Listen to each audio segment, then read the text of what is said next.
Okay, let's switch gears, talk about joint tenancy. I saw a few hands when we talked about, do you own title to your home as joint tenants? What does that mean? Well, if you're a joint tenant, it means that there's more than one of you on title, usually a husband and a wife, and it means that you each own an equal, undivided portion of that property. It could be a house, could be a building, could be a rental.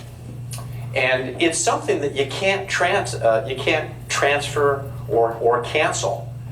If you pass away while joint tenancy with right of survivorship is in effect, then it'll automatically go to the surviving joint tenants, as you all probably know.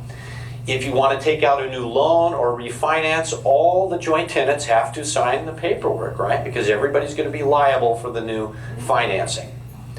Joint tenancy is actually risky. You might not know this, but it subjects your property to the tax liens and creditors of all the joint tenants. If you've ever been tempted to add a son or a daughter on title to your home, just so they could get it someday without probate, this is what we call home estate planning. Trying to do it without a lawyer, you add a kid on as a joint tenant, and you're thinking, okay, if I pass away, I don't need a will, I don't need a trust, it's just gonna go to little Johnny by right of survivorship. Well, what if Johnny has a tax lien, or a business debt, or a credit, or an accident on the freeway? Johnny's creditor can come after your property. So by adding joint tenants onto any kind of a property, you subject the property to all the risks and creditors of the joint tenant, of all the joint tenants.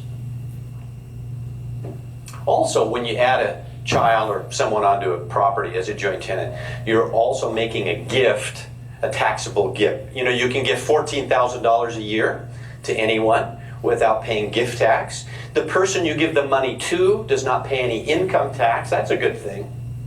But what a lot of people don't realize is when you add someone on as a joint tenant, you're not giving them cash, but what are you giving them? You're giving them land, and that's a gift. And if 50% of the house is worth more than $14,000, I'm sure it would be, then technically it's a taxable gift. And a lot of folks add someone on as a joint tenant and they don't declare it as a taxable gift, and that creates tax consequences. Probate is ultimately inevitable even when the last joint tenant dies. So ultimately, joint tenancy really doesn't avoid probate. Let's look at this lovely couple, Joe and Josephine. Let's say they're joint tenants, husband and wife. Joe dies. By right of survivorship, what's going to happen to title? It's going to go to Josephine. Does she have to go through probate? No probate necessary. She just has to be breathing longer than Joe. So Josephine gets the house, and then lo and behold, she's so heartbroken, she lives 2 more days, and she checks out. Now what happens? Remember what we just said? Joint tenancy only delays probate.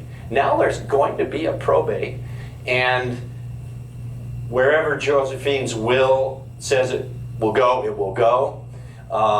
And if she has a will that says, go through probate for a couple of years, and when I'm done, when the court's done, leave it to the children, that's where it will go.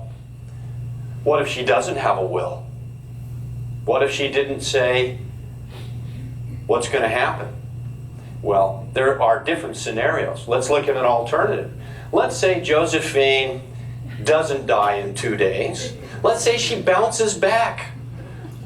She spends the next 10 years mourning the loss of her beloved husband, and then one day at a bingo game, she meets John Wilde. John and Josephine decide it's time to tie the knot. It's a new day, it's a new chapter. John says, look, we really do love each other. Put me on the title to the house as a joint tenant. And so